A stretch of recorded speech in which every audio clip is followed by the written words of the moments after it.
15-Minute Mondays, your kickstart to week high-energy 15-minute episode on the Success Blueprint. I'm your host, Daniel Greg Johnson. Let's get right into it. Hello everybody, welcome back on the Success Blueprint. It is 15-Minute Monday time. I hope you had a fantastic weekend and we get right into it. The most dangerous place in life is in the middle. Because of some coaching engagements and people trying to find way forwards, feeling stuck, I've been thinking about something recently. You know what might be one of the loneliest places on earth? The middle. Not failure, not heartbreak, not standing on the edge after making a terrible decision. The middle. That strange, airless place where you kind of want the relationship but not fully. You kind of want the business but not quite enough to bet on yourself. You have opinions, but you keep softening them until they mean something slightly different from what you actually think. You spend your life leaning toward things, never standing on them. And then years pass and you wonder why your chest always feels tight, why your mind won't go quiet, why life feels strangely flat, even though nothing is technically wrong, because nothing is technically wrong. And somehow that makes it worse. I think a lot of people aren't tired from carrying too much. I think they're tired from carrying too many versions of themselves at once. The version that wants to leave. The version that thinks it's not that bad. The version that keeps making a case for staying just a little longer. That weight is real. And I think it's responsible for more quiet suffering than most people ever say out loud. So what's the problem here? We have turned indecision into a personality trait. People call it balance. People call it flexibility. People call it keeping options open. And sometimes it genuinely is those things, but sometimes it's fear with excellent marketing, because staying in the middle creates a beautiful illusion. As long as you don't fully choose, you never fully lose. Think about what that actually means. If you don't commit to the dream, you never have to discover whether you could fail at it. If you don't fully enter the relationship, you never risk complete heartbreak. And if you never say exactly what you believe, nobody can reject the real you. Sound smart? Well, until you realize there's a price. You don't escape the pain. You just pay it differently in small daily installments. A little bit of aliveness every day across years until you look up and wonder what happened. That's not safety, tribe. That's just slow loss. So what's the cost here? What is the currency that we're bleeding? Here's something that took me a long time to understand about anxiety. People think it mostly comes from pressure, deadlines, money, responsibilities, and sometimes yes. But some of the most suffocating anxiety I've ever seen in people has nothing to do with external pressure. It comes from internal conflict, from wanting one thing and repeatedly choosing the opposite, or choosing nothing. It's like sitting in a car with one foot on the accelerator and one foot on the brake. The engine doesn't know what you want, so it creates heat, it creates noise. Nothing moves. And you say, I don't know what's wrong with me. But part of you wants one thing and another part keeps negotiating against it. You want to leave, you stay. You want to start, you wait. You want to speak. You edit yourself until what comes out is a diplomatic, painless version of the truth that helps nobody, including you. Day after day, month after month. And eventually the body starts speaking on behalf of the decisions your mouth keeps postponing. That lands somewhere? Sleepless nights, overthinking, restlessness, emotional numbness. The strange, specific sadness of watching your own life from the outside instead of actually living it. So let's hit that with a 5-step framework as per usual. Let's stop dancing around life. Step number 1, find the sentence you've been burying. Everybody has one. Not the sentence you say when people ask you how you're doing. The one that shows up at 2 a.m. The one you've started typing and deleted. The one that came out once briefly and you immediately softened it because you could feel the room shifting. I don't actually love this work. I've outgrown this relationship. I want more and I've been pretending I don't. I don't believe this anymore. Here's what I've learned. Most people don't lack self-awareness. They lack permission to act on what they already know. The sentence is already there. It has been for a while. You've just become very skilled at not finishing the thought. Write it down. No editing, no softening. No, but on the other hand, not because writing it makes it true, because it already is true. You just haven't looked at it yet.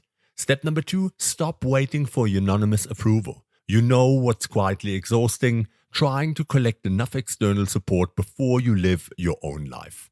Some people have spent a decade trying to crowdsource their instincts. Friends, parents, social media, podcasts, therapists, and all of it feels responsible and thorough. But there's a line between gathering input and outsourcing your life. And most people have crossed it so many times, they've forgotten where it was. The people you're asking cannot feel what you feel. They're answering their version of your question. That has real limits, tribe. Meanwhile, that quiet voice inside, the one you keep overriding, has been saying the same thing the whole time. Start treating it like evidence, because it is.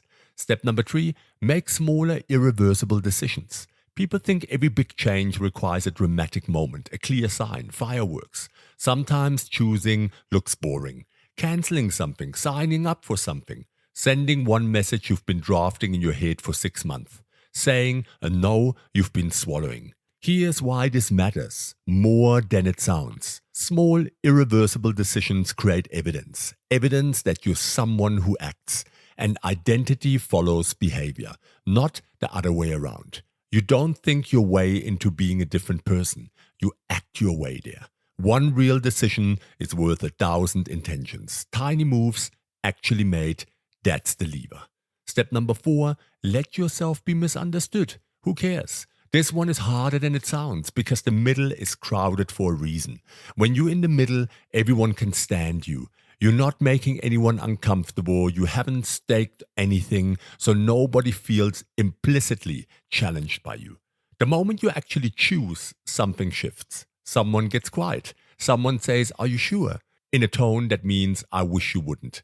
Someone starts listing practical concerns that are really about their own discomfort, not yours. And you'll feel the pull to walk it back, to soften it, to explain yourself until they're comfortable again. Don't. Being misunderstood for a few minutes by someone who loves you is survivable. What's much harder to survive is never being fully known, including by yourself, because you kept curating yourself into something universally palatable. You cannot build a meaningful life while trying to remain digestible to everyone. Step number 5, stop demanding guarantees. Nobody gets handed certainty first. People act like the sequence goes. Get clear, get certain, then move. But life is much ruder than that. The actual sequence for almost everyone who ever built something or changed something is move without certainty, encounter reality, get clearer from inside the experience. Clarity doesn't arrive in the waiting room. It shows up after you've started walking, usually around the second or third corner. This doesn't mean act recklessly, tribe. It means understand that waiting for a guarantee before you move isn't prudence. It's a very comfortable form of paralysis that wears prudence clothing. The question isn't, do I know for certain this is right?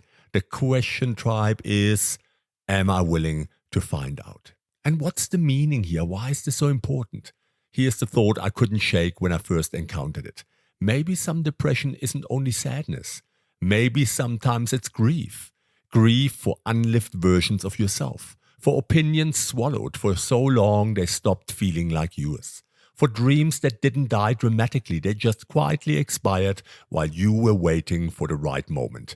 That landed somewhere different for me. Because people think grief is for what you lost. But some of the most suffocating grief I've ever seen is for what never happened at all. The business never started. The relationship never honestly addressed. The city never moved to. The creative work that stayed a concept. The life that sat there quietly, waiting while you kept saying, maybe next year. And next year came and you said it again. I had a senior executive. He spent years saying he wanted freedom. Every conversation circled back to entrepreneurship, his own thing, his own rules. Then he'd immediately built the case for why now wasn't the right time. The market, the family, the pension, the risk. And eventually I asked him one question that broke something open. Are you building a plan or are you collecting excuses? And he was furious. 6 months later, he told me it was the most useful thing anyone had ever said to him. And a female friend I helped with some coaching for free stayed in a relationship for years past the point she'd privately decided it was over. Not because anything catastrophic happened. No betrayal, no huge fights, just a slow, quiet misalignment. Two people who had loved each other becoming strangers at close range. And she stayed because there wasn't enough pain to justify leaving. Because comfort tribe is its own kind of cage. Turns out you don't need a dramatic reason to leave something that's simply wrong for you. Sometimes the absence of catastrophe is the very thing that keeps people trapped. Let me give you some advanced strategies. The decision rehearsal. Before making a decision that terrifies you, close your eyes and imagine having already made it. Not the decision itself, the morning after, 6 months after. What does Tuesday look like? Your nervous system often can't tell the difference between a threatening situation and a threatening thought. It treats uncertainty like danger, which is why imagined futures feel so paralyzing. Decision rehearsal trains your system to understand the future is survivable, that you'll still exist on the other side of the choice. Run it regularly, it changes what feels possible. Very good exercise. And the regret test. At 80 years old, which hurts more? Having made the wrong decisions and course corrected? Or having spent your whole life in the waiting room while your own life happened without you? Wrong decisions can be fixed. The years you spent waiting for certainty before you move, those don't come back. Most people looking back grieve the things they didn't do far more than the things they did. And then track your hesitation language. People think their biggest patterns hide in their past. Sometimes they hide in 5 words they use every day. For 1 week, notice how often you say maybe, we'll see, eventually, someday, I've been thinking about. Those words aren't neutral. Every time you say eventually, you're training yourself that now isn't the moment. That later is more real than today. Language shapes behavior, tribe. The words you use to describe your future quietly determine how you treat it. Start noticing, it changes things. And let me give you your weekly challenge. Find one place where you've been living in the middle. Just one. Don't try to solve everything at once. Then ask yourself one honest question. What decision have I already made that I haven't admitted yet? Not what should I decide? What have I already decided? Because most of the time you already know. You've known for a while. You've just been waiting for something. Permission, certainty, the right moment to say it out loud. Say it today, just to yourself first. That's enough to start. I want you to understand, tribe, you cannot live an authentic and fulfilled life standing in the middle. Sometimes you have to step to the left and not worry too much what those on the right side say about you, think about you, feel about you. If you stand in the middle all the time, makes life very easy, but there lies certainly no success, no fulfillment, no authenticity, and certainly not the true voice of who you are. And if this episode landed somewhere specific for you, and I suspect it did, send it to someone. Not because they need fixing. It's more important than that, because they're most probably standing in exactly the same place you were 15 minutes ago. So please copy the link, send it to 3 people on WhatsApp, Facebook Messenger, on TikTok. Help me grow the tribe. Send it to someone that needs to hear this. And a huge thanks to Doc Marty Mushrooms for supporting the show and supporting clearer minds and stronger lives. Head over to docmarty.com, and if you use the discount code DAN20, DAN20, you will get a 20% discount on your first purchase. Head over there, some great products. And I will leave you, tribe, with this. Maybe your life doesn't need another strategy.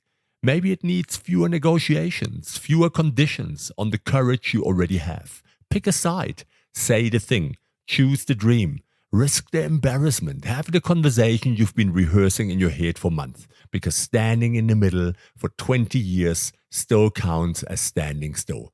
And here's what I know for certain, tribe. Life moves whether you move or not. The only question is whether you're driving or watching it go past the window. Take care. Have a fantastic week. This was Daniel Craig Johnson, your host on the Success Blueprint, with my promise, I'll be back.